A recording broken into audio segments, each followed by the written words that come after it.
students, welcome back to my YouTube channel. Today we are going to start the poem Fire and Ice written by Robert Frost.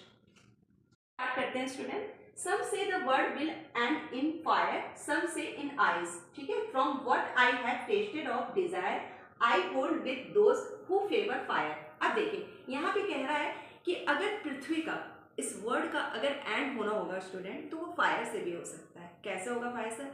Suppose अगर मान लीजिए सन अर्थ के बिल्कुल nearest आ जाए, है ना, तो क्या हो जाएगा, तापमान इन्वायरमेंट बहुत हॉट हो जाएगा, तो इससे भी वर्ड का एंड हो सकता है. ओके, सपोज कभी कभी क्या होता है, ग्लोबल वार्मिंग बहुत ज़्यादा बढ़ जाए तो फिर क्या होगा, टेम्परेचर बहुत हाई हो जाएगा, इससे भी वर्ड का क्या हो सकता है, एंड हो सकता है. ठीक है, और वैल्कोनोस इरप्शन हो जाए कभी, तो इससे भी क्या हो सकता है, वर्ड का एंड हो सकता है. सेकंड में क्या कह रहा है, सब से इन आइस, और अगर वर्ड का एंड होना होगा ना सिर्फ फायर से ही नहीं, आइस से भी हो सकता है. कैसे? मान लीजिए लो टेम्परेचर कभी कभी विंटर्स में आपने देखा है माइनस में चल जाए, बहुत माइनस में चल जाए, बिल्कुल लो हो जाए, टेम्परेचर चारों तरफ आइसी हो जाए, जम जाए, ये वर्ड ही पूरा जम जाए, तो उससे भी क्या हो सकता है, आइस से भी, मतलब कहने का मतलब इस वर्ड का एंड हो सकता है. पोएट का एक ये लिटरली मीनिंग है फायर. यहाँ पे फायर इंडिकेट कर रहा है, लेकिन यहाँ पे पोएट फायर को इंडिकेट कर रहा है किससे, डिजायर से. ठीक है, यहाँ पे फायर का मीनिंग पोएट कहना चाहता है डिजायर से. वो क्यों कर रहा है मैं अभी आपको बताऊंगी. आइस को इंडिकेट कर रहा है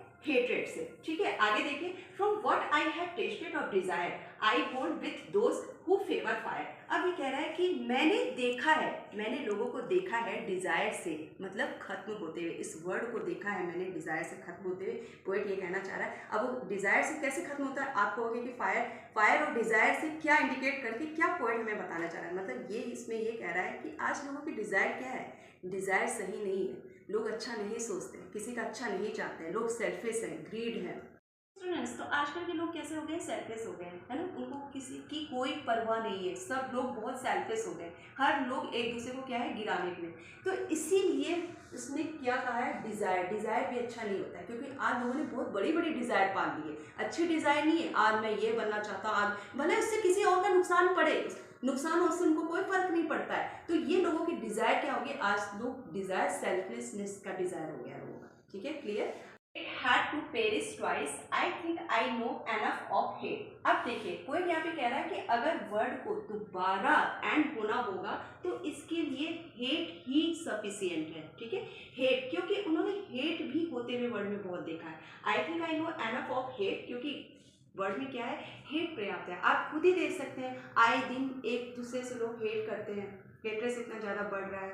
अभी आपने देखा रशिया और यूक्रेन का युद्ध देखा, हिरोशिमा नागासाकी में बहुत पहले इतना बम फेंका गया था, कितना ज़्यादा वो डिस्ट्रक्शंस हुआ था, वर्ल्ड का कितना विनाश हुआ था, आप खुद भी जानते हैं. ठीक है, तो आजकल लोगों में क्या है, नफरत बहुत ज़्यादा बढ़ गई है. ठीक है, तो अब पोएट ये कहना चाह रहा है कि सिर्फ यही नहीं है, फायर ही नहीं है, इस आइस से, इसका मतलब हेट्रेड से भी इस वर्ड का एंड हो सकता है. To say that for destructions ice is also great, इसलिए आइस, ये फायर के साथ साथ आइस भी ग्रेट डिस्ट्रक्शन है, यानी वर्ड का एंड इससे भी हो सकता है. ठीक है, सिर्फ फायर से नहीं, आइस से भी हो सकता है. सो यहाँ पे ये कह रहा है इन उल्ट सफिशियंट, यानी ये भी सफिशियंट है वर्ड को एंड करने के लिए. सो गाइज नेक्स्ट वीडियो में अब मिलेंगे, तब तक के लिए बाय बाय.